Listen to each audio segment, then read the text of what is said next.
Hello and welcome, guys. This is Ignacio Valdez here from the beautiful Ogden, Utah, and welcome to the Nacho Show. This show is being brought to you by our dear sponsors, solidifyweb.com. We will build the website for you today. Also, we do have another sponsor, which is naturographics.com to beautify your business. So I think that will be a really nice motto for this naturographics.com. Excellent. Well, thank you so much, everybody, for being here today in this show. And this show, we will go ahead and talk more about understanding the Russia conflict. And for this topic, I want to bring up a really good friend, and he is a fantastic patriot, and I just have no more words to describe it. So how about we just have him introduce himself? How you doing, Andrew? Hey, Ignacio, great to be with you, and you're a great friend as well, and even a strong patriot too. And happy to be here. I'm Andrew Badger. I'm running for Congress in the 1st Congressional District, and excited to speak with you today about a really important topic. Yeah, fantastic. Yeah, thanks so much for being here with me today. It's a hot topic that is going on right now. We have experienced this. It's been at least 8 or 9 years, of the conflict between Ukraine and Russia. And just to put this into perspective, before we move forward with the topic, I brought you into this episode because of your background and because of what you used to do before. Could you please allow the audience to know your background and what you used to do internationally and everything like that, and we will go ahead and move forward with the topic. Yeah, so just real quick, I'm a 5th generation Utahn. I grew up here in Utah. My family was pioneer ancestors that came over. I did my undergraduate at Harvard, where I studied government, international relations, Middle Eastern studies, that type of thing. I later did my graduate school at Oxford, where I did my master's in diplomacy, and I did a foreign service program there. I spent my career about 6 years as a intelligence officer for the Defense Intelligence Agency, which is basically the military's version of the CIA. So I was a civilian, but my job was to go out and basically collect human information from human sources and have that reporting go back to our military commanders so that they could, understand what was going on. What are the enemy's plans? What are their intentions? And there's different ways of collecting that information. There's what we call SIGINT, which is you intercept signals. There's satellite intelligence. There's even this thing called MASN, where they kind of suck the particles out of the air and try to see if there's a nuclear element to it. So my job was the human. So my job was to recruit human sources and get that information directly from people. Russia has been a focus of mine, both at work, in private sector, as well as school. Last 3 years have been working for a global management consulting firm. So I have been covering Russia, where I've been working on the sanctions issues, working on U.S.-Russia trade relations. I've had engagements with Russian diplomats. I've worked with Russian businessmen. At Oxford, I had Russian students there who I've worked with as well. So, this is something I've been close to. I have Ukrainian friends as well. And that's my background, basically. That's fantastic. Thanks so much for going over your background and everything like that. So you definitely are the right person to talk about this. There are, as usual, on every topic, there are 2 sides of the spectrum, as far as this is concerned. We do have individuals that, all of us, we feel very empathetic, I guess I should say, and that's another hot word, this year, being empathetic with Ukraine. It is the understanding of Ukraine that they do not belong to NATO. And another thing that drove me really, really insane about the State of the Union address from Joe Biden is that, yes, we are going to protect all the countries of NATO. Hmm. and Russia will not do anything against them. So Ukraine will be safe. And I'm like, what the? Hold on one second. Ukraine is not even in NATO. Yeah. Yeah. You know what I mean? So yeah, it was quite funny, just to hear that. But that's just another topic for another day, I should say. Well, I mean, it raises a really good point in that I think we have a very hard time trying to understand how our adversaries view the world. Yeah, And that doesn't mean we justify it. It doesn't mean that we're appeasing it. But it is really important to try to put ourselves in the position of our adversaries who view the world in a very different way. They have different values, they have different interests. yeah, And it's hard for, I think, Americans to see how the world is viewed by other, actors. So I'll give one example is Saddam Hussein. yeah. So in 2003, there was a similar, fervor right now. You can kind of feel this, I don't know how to say it, but maybe patriotic war type fervor. And we couldn't understand, why doesn't Saddam Hussein just give up his weapons program? The Bush administration said he had a program for weapons of mass destruction. Why didn't Saddam Mhm. Hussein come clean, let the inspectors in? And we couldn't, we couldn't understand that. Well, the only reason why was he must be hiding them, right? That's the only Yeah. reason why. This is an issue I studied actually in college, but later on we found out the FBI had an agent which basically debriefed Saddam Hussein for months. And what we found out was Saddam Hussein was terrified about Iran. And he was terrified that if Iran knew he didn't have weapons of mass destruction, they would come in and take him out and take over Iraq. And so again, that shows how Mhm. our the people we're dealing with, they can be rational in a different way, right? They can be rational according to how they see the world. And Mhm. it is important to try to see how your adversaries view things without being claimed, oh, well, you're trying to justify it, oh, or you're just appeasing it. I think that it's an oversimplistic thing. It doesn't help us. Um, Mhm. so I think it's really important as Americans that we try to do that. And just one final point on that as well is, the United States, and we can talk about how geography, basically what we call geopolitics, how does geography Mhm. politics?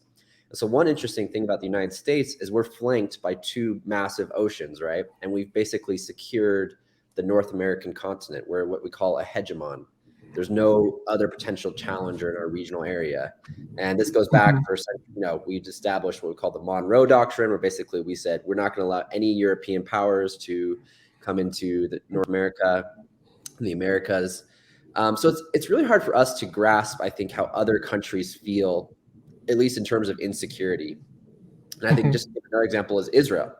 When you go to Israel, you feel, how close they are to their enemies. I mean, you see the jets Yeah. flying over, you see the boats off the shore, you see the soldiers at the train station, and Israel is surrounded. So their margin for error, they can't make any make any mistakes, or else their country will be destroyed. America, because we're Mhm. such a secure position, we can kind of fumble around. We can make mistakes like Iraq and not really feel the consequences. But other countries, again, are in different positions and they view the world differently. And, they have a different security calculus than we do. Excellent. Yeah. Well, let's go ahead and concentrate a little bit more directly on Ukraine. Okay, so we see Ukraine as the innocent here. Mm, Um, that's how we are. I don't know. We are making that being portrayed by the media, I guess, and I don't know. To me, the media is just another way to control the masses mm, in one way and inject a certain narrative. I'm not saying that. Please don't get me wrong. I'm not saying that Ukraine is at fault. Ukraine, they're bad or anything like that. Obviously, yes.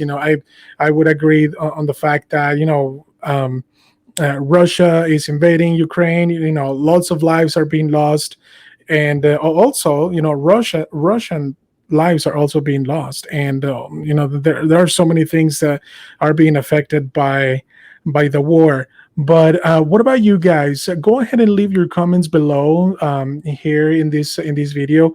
Let us know what you guys think about who's the bad guy, who's the who's the good guy. You know, and just to tell us what you think. But that's you know, we have Andrew here with us just to clarify a little bit more. So,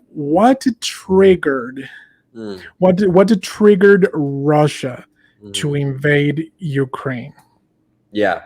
And I mean, just going Andrew. back to your point real quick, though, I mean, one challenge we have, right, is we don't really have a trusted media. And the media has burned their credibility on a lot of other issues. And so it's hard for, I think, a lot of Americans to really see, what's happening and trust their portrayal of it. And that's not to say that in this case it might be right. But it's Mhm. just to say that, they've lost credibility, and that's showed in the polls. I mean, trust Yeah. in American media is at all-time low. And that has to do with, the Iraq War. It has to do with Afghanistan, where we were kind of told, oh, we're winning, just one more year, we'll have this wrapped up.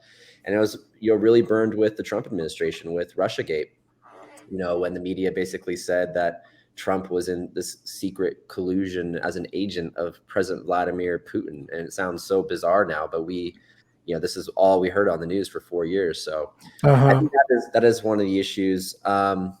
Going back to what specifically triggered Russia to invade Ukraine. I mean, there's different schools of thought. So there's this school of thought where basically Putin is a madman. He's gone insane. He wants to take over all of Europe, and he has no rational risk benefit calculus. There's another school of thought where basically he's a nostalgia for the Soviet Union. He wants to create the Soviet Union again and reconstitute that. That's Uh, what I've been hearing a lot. That he wants to bring the USSR again. yeah. Well, I mean, yeah, I mean, and then finally, the third school of thought is more classic power politics that is more in the line with the 19th, 18th century, where essentially you have a balance of power, and the Russians view Ukraine as an existential threat to their security. And that really goes back to geography and history, where basically Russia has been a little bit plagued by their geography, where they have wide open plains, and it's made them very Hmm. susceptible to invasion from foreign outside powers. And these invasions throughout history, from the Mongols to Hitler to Napoleon, have made the Russians feel very insecure. And so basically, what Russia's always tried to do is push out as far as they can to create buffer states, if not controlled within their own sphere, then at least being neutral, because that gives them what we call strategic depth. And strategic depth gives them that margin of error, so that if there is a conquering force, at least they can kind of hold them off and resist them before they get to Moscow. And in our 21st century eyes, this sounds kind of crazy. Oh, there's no more wars. History has ended. But again, I think a lot of the Moscow and the Kremlin are still living in that 19th, 18th century politics. And so they view it that way. And so, yeah, I mean, that first school of thought, is Putin a madman? I personally don't think so. I mean, I think it's possible that maybe COVID-19 hasn't impacted him. It's possible that after years of being a dictator, he's developed some type of megalomaniac personality.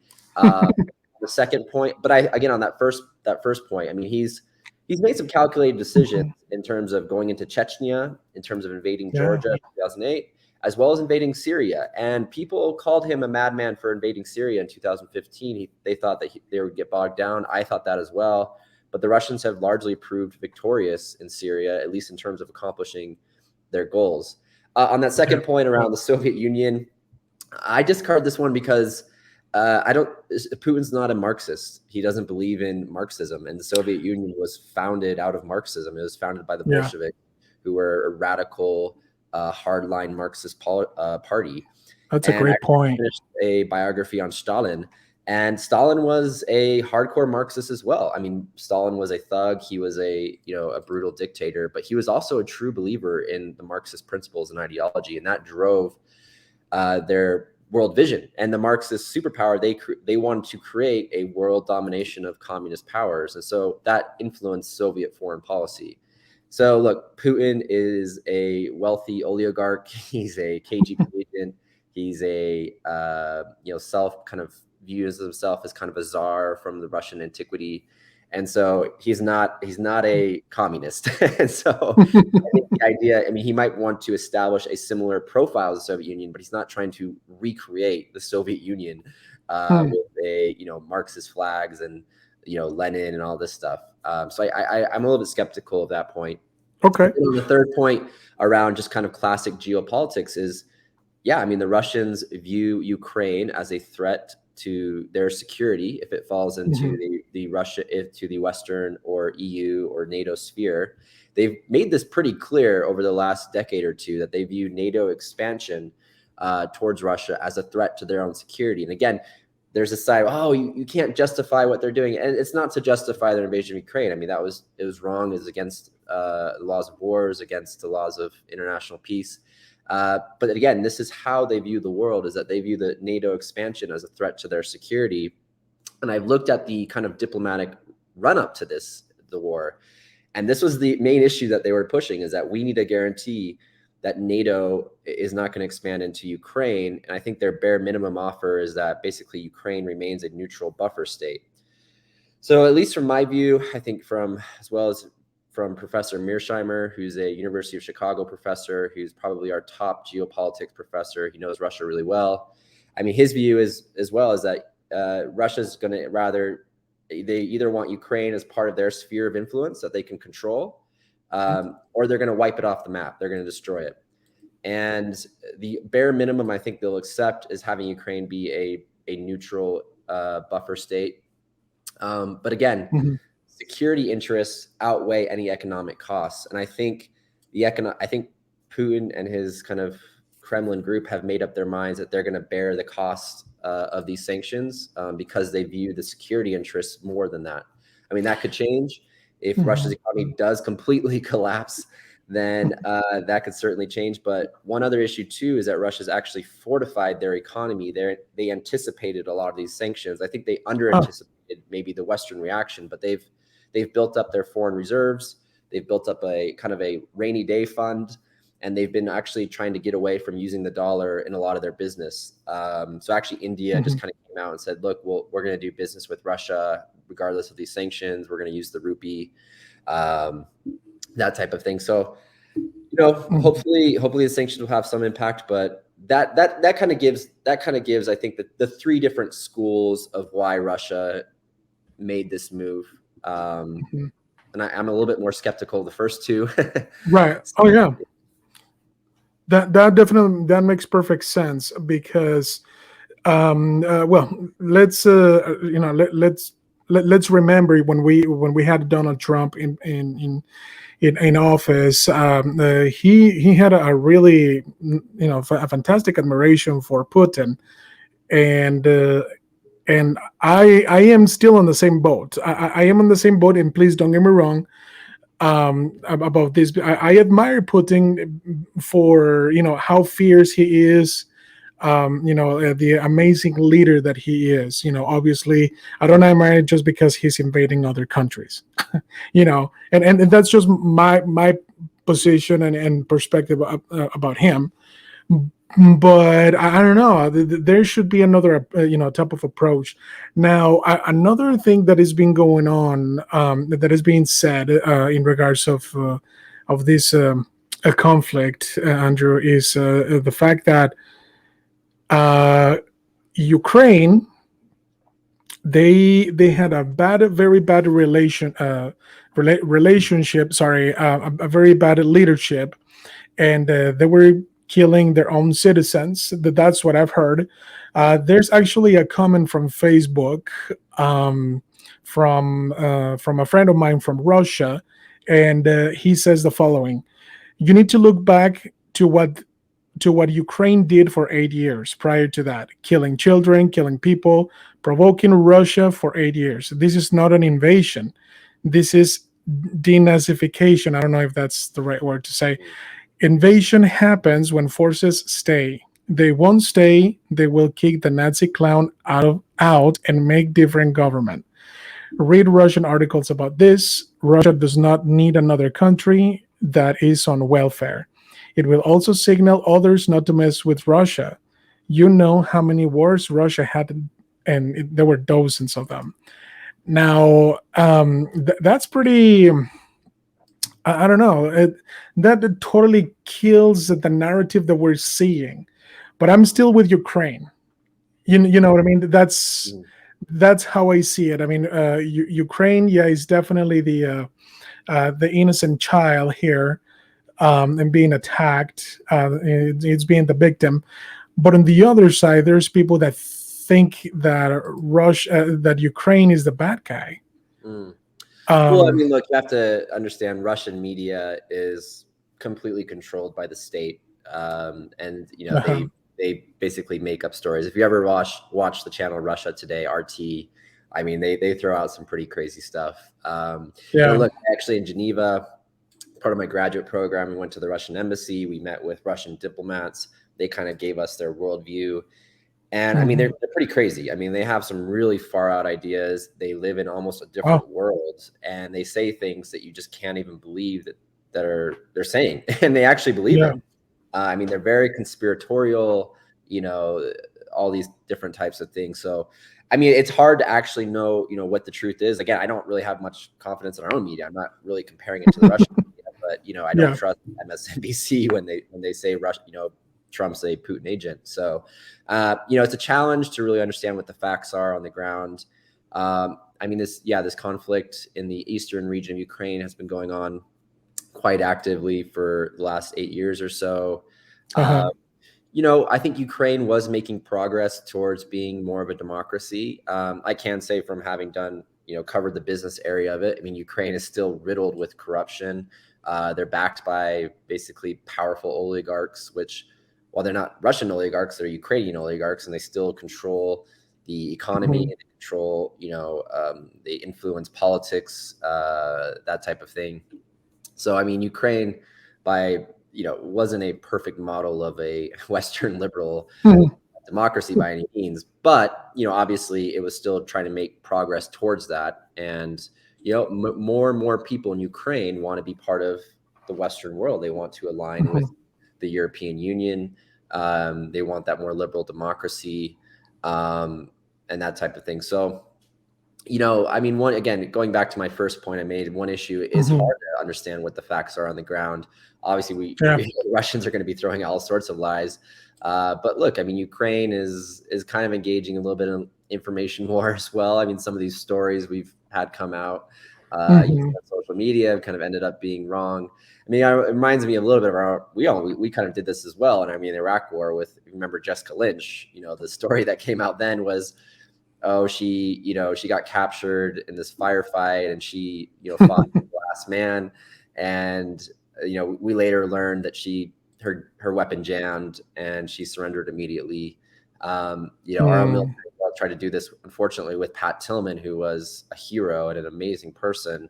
But he was killed by friendly fire. And the first story that Wow. was put out was, he died from action with the Taliban. So it is tough. I mean, Wow. we're in the fog of war right now. I think it's going to be months before we really understand, what's happening on the ground.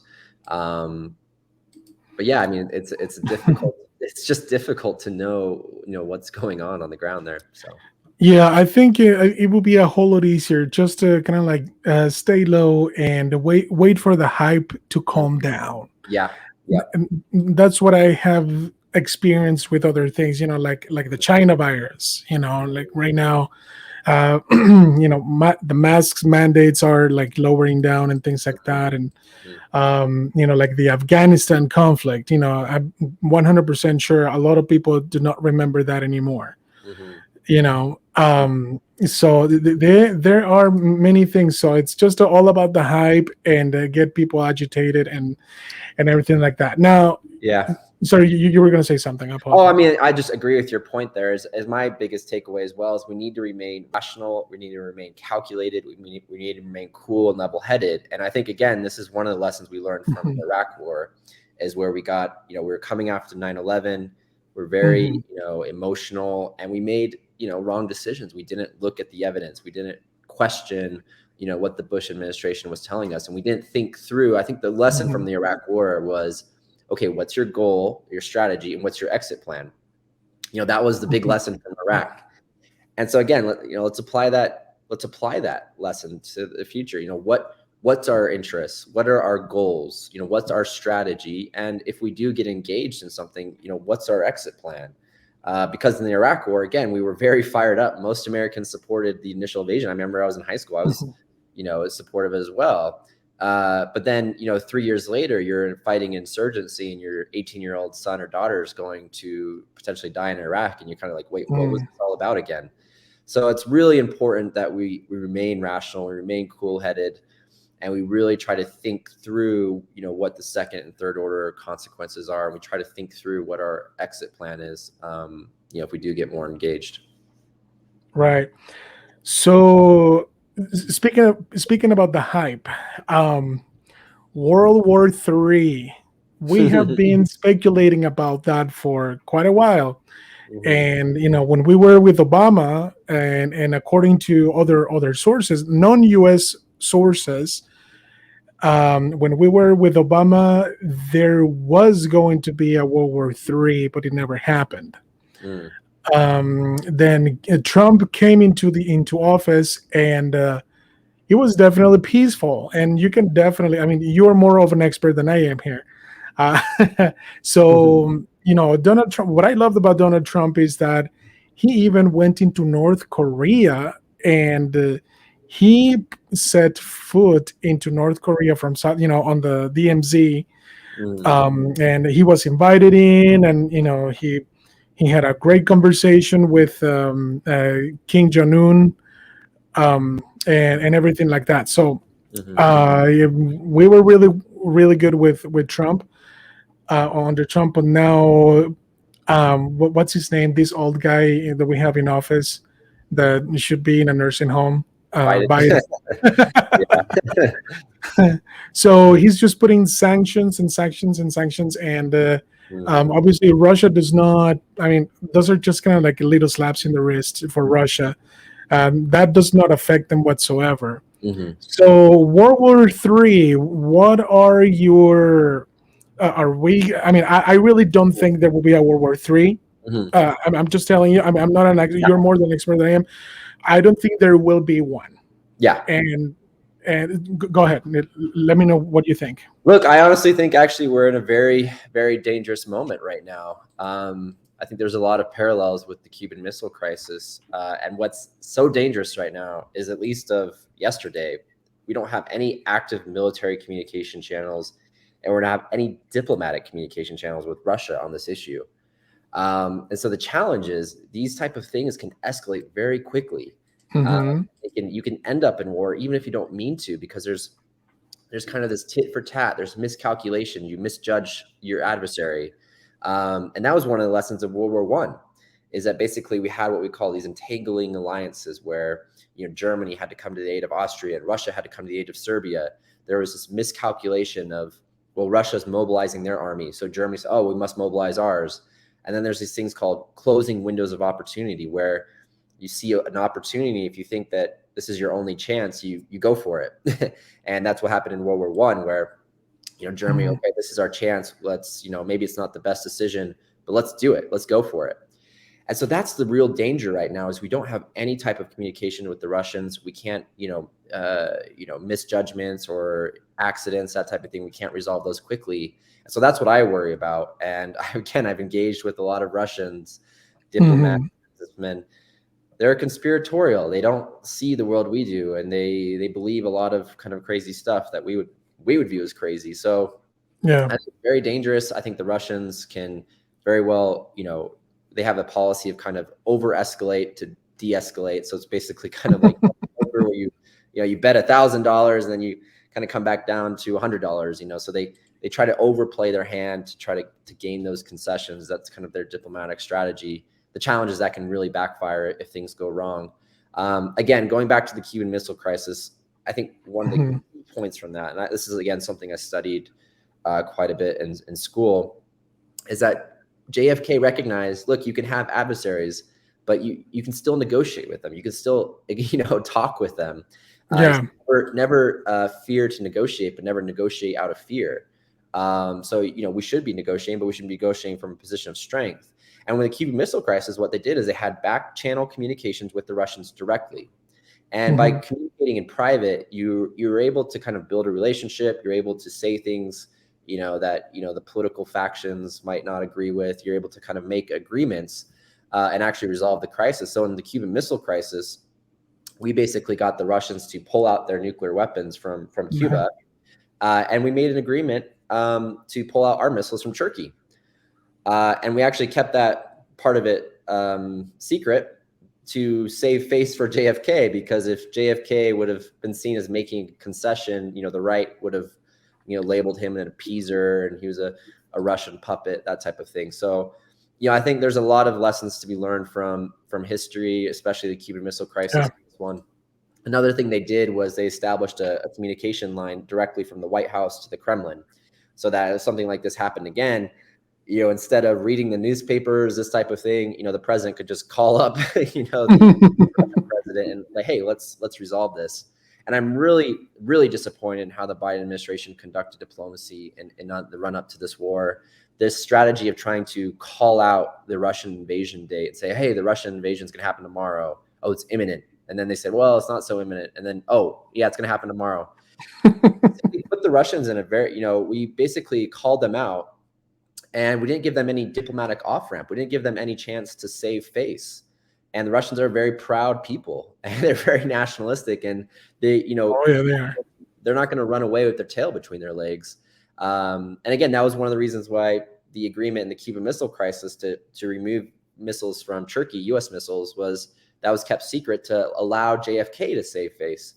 And so I think this strategy, the diplomatic engagement in the run up to Ukraine, will be studied for a long time. It was a complete disaster. I think we had very incompetent leadership running those diplomatic negotiations. And again, this whole strategy of trying to call out the Russian invasion date and say, just so they could say, well, I told you so. That doesn't really help anyone. There's no real benefit to that. And by doing that, we basically almost ensured that the war was going to happen, because the Russians said, fine, yeah, okay, well, we will invade.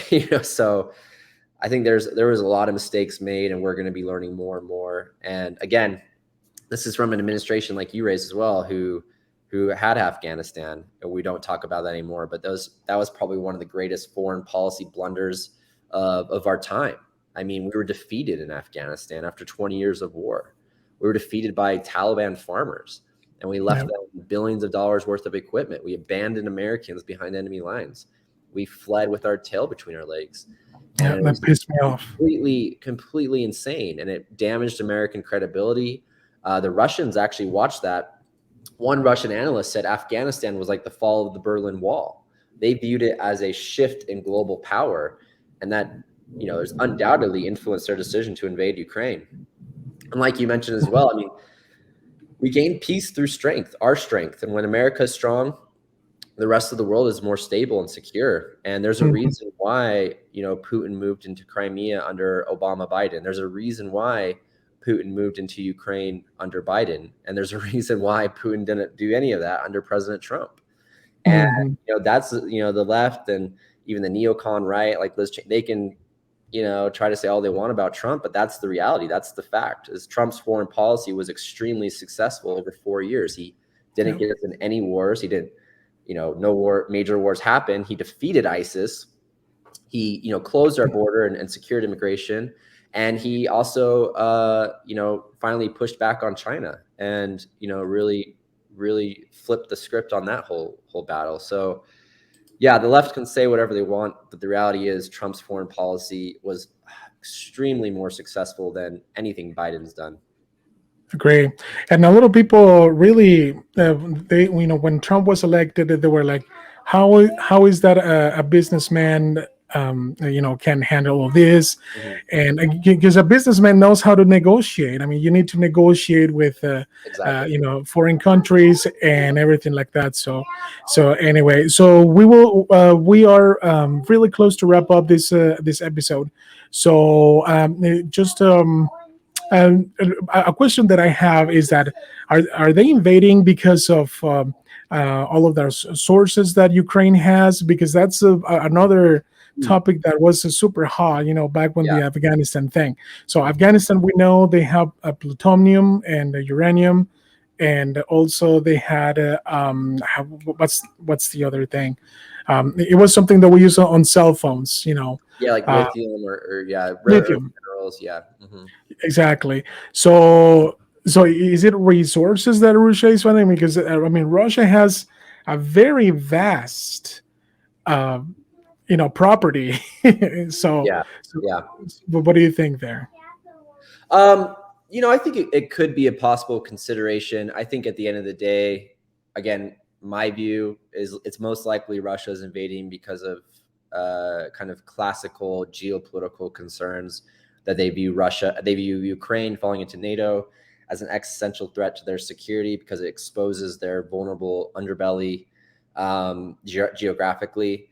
Look, it's possible maybe Putin is a madman. It's possible maybe Putin is trying to reconstitute the Soviet Union. He's a secret Marxist, but I think that's probably the most likely decision. And Yeah. look, if there are resources in Ukraine. I'm sure that will maybe influence their factor. But yeah, Russia is a huge economic power, at least when it comes to raw exports. So obviously there's the energy. A lot of people don't realize they're the world's top producer, exporter, or at least one of them in wheat, as well as a Yeah. lot of rare earth minerals, which are critical for making microchips. So there's a thing called neon gas, which is used to make the microchips. There's this thing called titanium, which is used to make our airplanes and that type of thing. So, Yeah.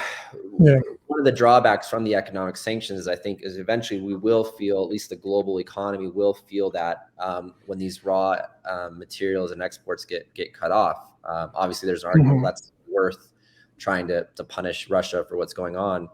But again, I think that Putin's already made up his mind. He anticipated the sanctions. He knew what happened in Crimea. He knew that the West was going to respond with sanctions, as we always do.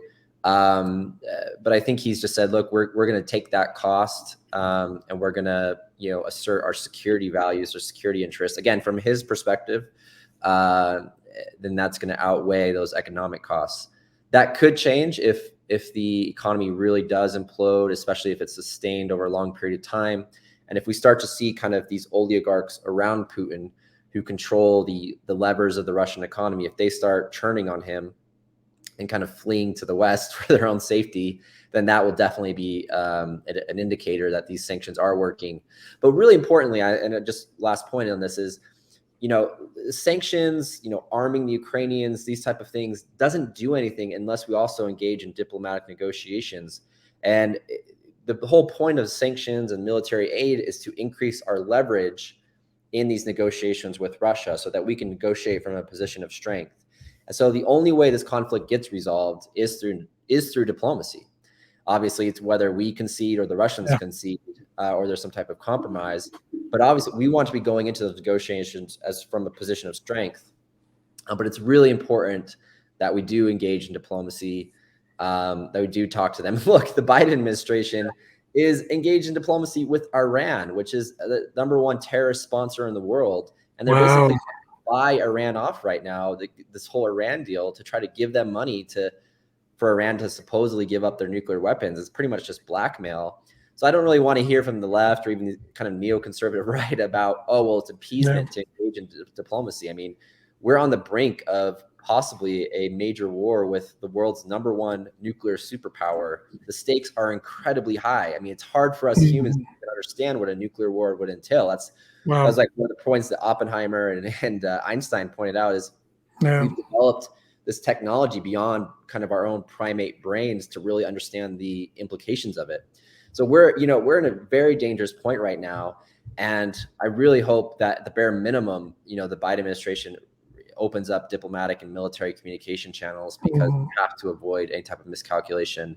And I think, again, we have to engage in diplomacy, and we have to make sure that we're actually negotiating from a position of strength. And one of the last point on this is the best way to do that is to ensure our own energy independence, is to turn on American oil and gas again, open up the own pipeline. When we have that self-sufficiency, what we call national resiliency, we don't have to worry about sanctioning Russian energy. We don't have to worry about these things. We can do whatever we want when we're self-sufficient. So I think that's the most important point right now is trying to get that energy independence, which will give us more flexibility. And unfortunately, the Biden administration is still putting their foot down. They're not doing it. They're saying, well, no, this is the price we have to pay to move to these green energy policies, which, aren't ready. They're not working right now. And so Americans are going to have to pay that price. And I don't know if you've already seen it, but I've seen gas prices already go up Oh yeah. the last few days. And so I'm pretty worried about the next couple of weeks. I mean, we could really see gas prices go up, and that's going to have a huge impact on our economy. Wow, yeah, I definitely have been seeing all these gas prices, though. I mean, it was a little bit more expensive last time I went and Yeah. gassed up my vehicle. So yeah, it's definitely not a fun thing to experience, though. And I really hope and pray that this doesn't go south. Which just like you said, it could take a matter of a very small thing to make something humongous. Yeah. Like I said, I mean, I don't know. And now that you're sharing this information, it's like, wow, yeah, definitely it could go south, very, very, very quickly. And we just need to be prepared. Obviously, being prepared, that's another topic. Yeah. The other thing that I was going to mention is that China is, Yeah. there's China, and it is my understanding that they're also getting ready to invade Taiwan. Mm-hmm. And I mean, I really don't know exactly, the benefits of Taiwan and how involved Taiwan is with the U.S. Mm-hmm. But yeah. Anyway, like I said, that will be another. We'll do that next time. Yeah, because that one we have to. And just last point on this is China is far more important an enemy than Russia. And when you have limited resources, you have to prioritize. And that's what strategy is. It's about prioritizing with limited resources. And the fact is, America is not a unipolar power. We aren't the strongest. We're not the only superpower in the world. Russia and China are now competing with us. And if we get engaged and bogged down in a war in Eastern Europe, we're going to leave open the Asia Pacific to China. And the Asia Pacific is the future. Asia Pacific is going to constitute something like 80% of the global economy. So it's a really difficult situation right now. If we get bogged down in Europe, the moment China moves on Taiwan, we're going to completely forget about Russia, and we're all going to be zeroed in on the Asia. We're all going to be zeroed in on China. We did just find out intelligence, at least from some Western intelligence, that Russia basically asked China asked Russia to wait till after the Olympics for invading Ukraine.